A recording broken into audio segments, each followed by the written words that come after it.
মহাকুম্ভে স্নানে গিয়ে নিখোঁজ গারুলিয়ার এক বৃদ্ধা, দুশ্চিন্তায় পরিবার। গারুলিয়া পৌরসভার 14 নম্বর ওয়ার্ডের লেলিননগর এলাকায় 8 জন বাসিন্দা গত 8 ফেব্রুয়ারি রওনা দেন উত্তরপ্রদেশের প্রয়াগরাজের মহাকুম্ভ স্নানের উদ্দেশ্যে। 9 তারিখ সংশ্লিষ্ট আজমির শরীফ এক্সপ্রেস পৌঁছায় প্রয়াগরাজ স্টেশনে। সেইখানে ট্রেন থেকে 7 জন ব্যক্তি নামলেও একজনের কোনো হদিশ পাওয়া যায়নি। গারুলিয়া লেলিননগর এলাকার বাসিন্দা সন্ধ্যা পাল নিখোঁজ হয়ে যাওয়ায় দুশ্চিন্তায় পড়েন সন্ধ্যা পালের সাথে যাওয়া তার স্বামী এবং অন্যান্য সদস্যরা।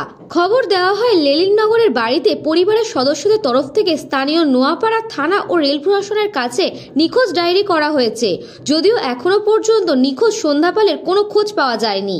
আমার মা 8 তারিখ প্রয়াগরাজে গেছিল, 9 তারিখ নেমেছে 3:30টার সময়, তারপর থেকে খুঁজে পাওয়া যাচ্ছে। কোথায় গেছিলেন মায়ের সাথে?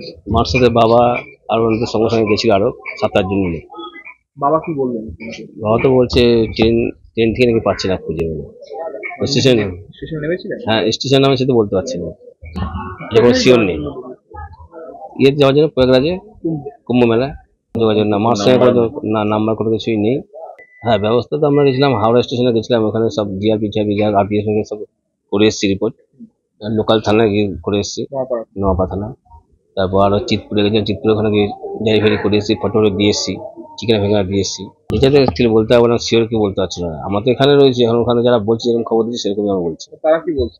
তারা বলছে ট্রেন থেকে তো পিছনে ছিল, এখন নেমেছে কিনা বলতে পারছি না। ওরা গেছিল আজমির লোকাল, হাওড়া থেকে। ওখানে গিয়ে দেখি কি ব্যবস্থা নেওয়া যায় সেভাবে করতে হবে। ব্যুরো রিপোর্ট, নিউজ বঙ্গ টাইম।